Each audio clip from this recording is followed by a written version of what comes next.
My first foray into the Fire Emblem series began at Christmas of 2020 when I received Fire Emblem Three Houses, the newest game in the series, as a gift, and purchased the limited release of the first official English translation of Fire Emblem Shadow Dragon and the Blade of Light, the very first entry in the series from 1990. My first exposure to Fire Emblem, like most here in the US, was through the characters like Marth and Roy appearing in Super Smash Bros. Melee. Nintendo didn't start releasing these games outside of Japan until after Melee, and to this date, 6 games out of 16 still have never been released outside of Japan. Since Shadow Dragon and the Blade of Light was the very first game, I decided to start with that one. This game is a tactical RPG, and the only other games I played like this were the Shining Force games on the Genesis and Game Gear, and Final Fantasy Tactics on the PlayStation back in the 90s. I mostly steered away from this genre because I find them very stressful, and I spend a lot of time overthinking my next several moves, making these games very mentally taxing on me. I wasn't sure if I was going to like these games, but after playing through Shadow Dragon and the Blade of Light, I've come to love this series. I can't wait to start the next one. Now I have a new problem in deciding whether to try to play the games in order, or just complete the ones that I currently own.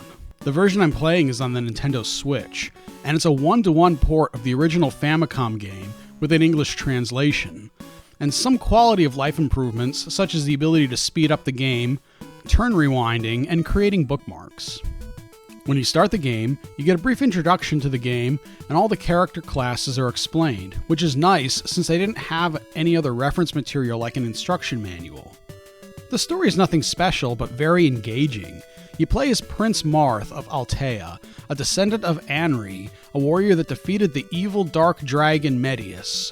Now, Medius has been resurrected and leads the army of a neighboring kingdom, Dollar. Dollar attacks Altea, kills Marth's father, the king, kidnaps his sister, and takes over the kingdom, sending Marth into exile. Now you must raise an army and take back your kingdom and defeat the evil Medius. In order to defeat Medius, you must find the fabled Fire Emblem, which allows you to wield the Falchion, the sacred blade of light. The game is played on a large overworld map. You choose your army from your available recruits, and then fight against the enemy. There are a total of 25 maps to complete, and each map is separated by cutscenes either narrating events or dialogue between Marth and others. Most maps take place in forests, plains, and deserts. In these, your goal is to liberate the castle from the enemy.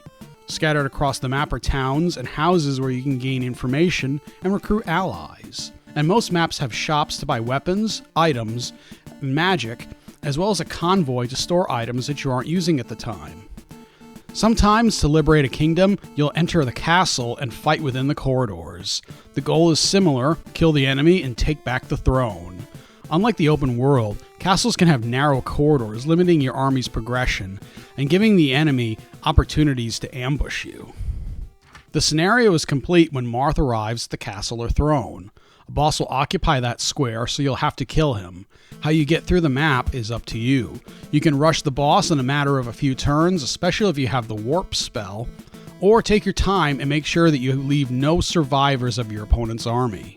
Depending on a unit, your characters and enemies have different stats like attack power, movement speed, defense, and can wield different types of weapons. Melee weapons require you to be in direct contact with an enemy to strike, and ranged weapons like bows, ballistas, and magic can attack from a distance. When you engage an enemy, the perspective switches to a side view battle screen where you'll see an animation of your attack. You'll have to be careful though, because most enemies can strike back at you after you attack them. Reducing the enemy to 0 hit points will kill them, and the same applies to you. You can heal a wounded character with healing spells, or by resting at a fort, but if a character is reduced to 0 hit points, they are dead and cannot be revived. Death is permanent in this game, with only a single one-use item to revive a single dead ally. So be very careful with your positioning, because the enemy will typically gang up on a weakened character and attempt to wipe them off the board. If Marth dies, the game ends and you'll have to load your most recent save.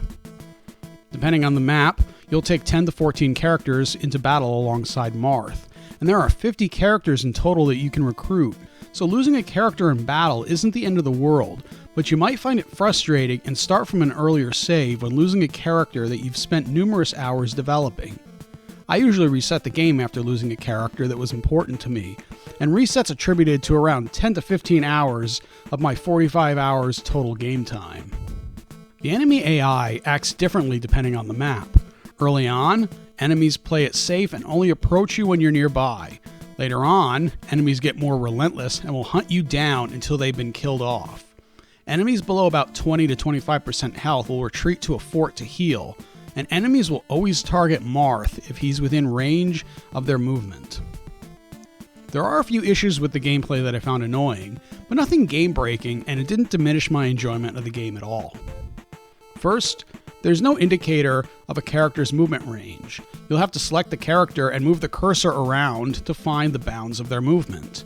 There's also no way to see enemy movement range, so you'll have to guess if they're going to be able to overrun your characters when they move next. Second, your characters can only hold 4 items, including weapons, and can't trade with other members. You can only give an item to someone who has enough space in their inventory. If you have 2 characters with all slots filled, you can't exchange items. You have to drop something off at the convoy, or drop something first to swap items. That brings me to my last complaint. Purchasing items is too time-consuming. Your inventory is limited, and items purchased at shops can only go into your inventory. You can't buy items and send them to the convoy, even when the convoy is 1 space away. It takes numerous turns to resupply, and on some maps, I spent 20 plus turns resupplying my army. Nintendo and Intelligent Systems, the developer, knew this was a problem, as all future Fire Emblem games changed how this mechanic works. The game starts out very much down to earth in a medieval setting. You'll have knights, cavaliers, archers, thieves, and healers. As you progress through the game, more and more fantasy elements are introduced.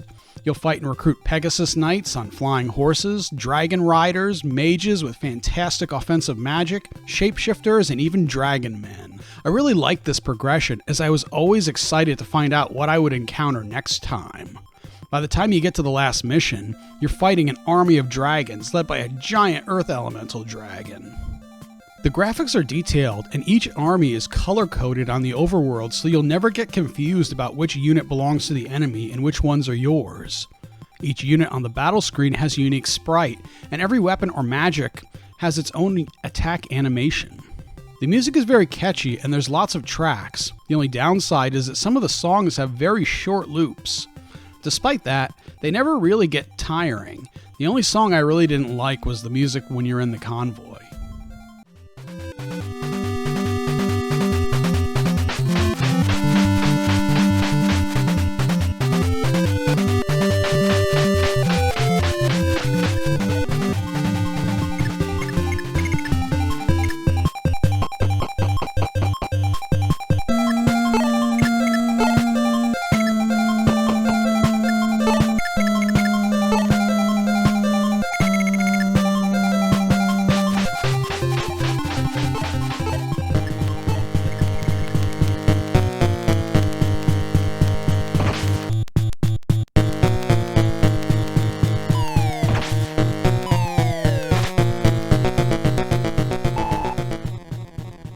What's really cool is that at the turning point of battle, when you finally overpower your enemy on the map, the music changes from a more somber tune to an upbeat one, signaling an impending victory. The final map has amazing music that has the feeling of dread and impending doom, and gets you pumped to take on the greatest evil the world has ever seen at the same time.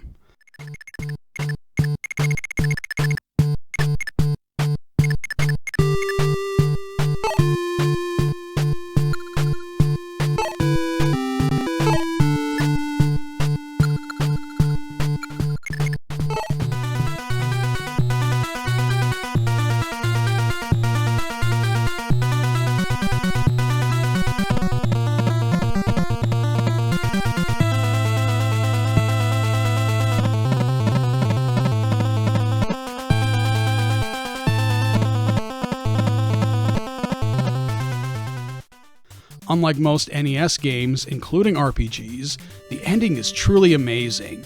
You get the story of how the game ends, a credit sequence, a recap of how many turns it took for each map to complete, and finally, a story screen for every member of your party telling how they lived out the rest of their lives.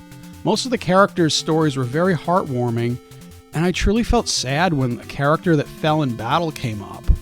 I lost a total of 7 members, and it felt bad knowing that their exploits were cut short. Overall, the ending was bittersweet because of this. Playing through this game, I've come to love this series, and I can't wait to see more. Most of the games are self-contained in their own universe, so you can play most games of the series in any order that you want. This game starts and concludes Marth's tale, and the next game in the series features an entirely new cast. I would highly recommend playing any of the games in this series that you can get a hold of. If you're looking for the original, Nintendo decided to make this a limited time release, and that sadly has passed. You can still find some physical releases online that have the download code still valid, and this game was remade on the Nintendo DS under the title Fire Emblem Shadow Dragon.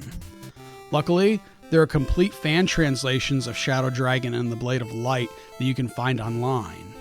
Have you played this or any of the other Fire Emblem games? Let me know in the comments which you've played and which ones you've enjoyed. Thanks for watching, I'm Retro Gaming Knight, and I will see you in the next video.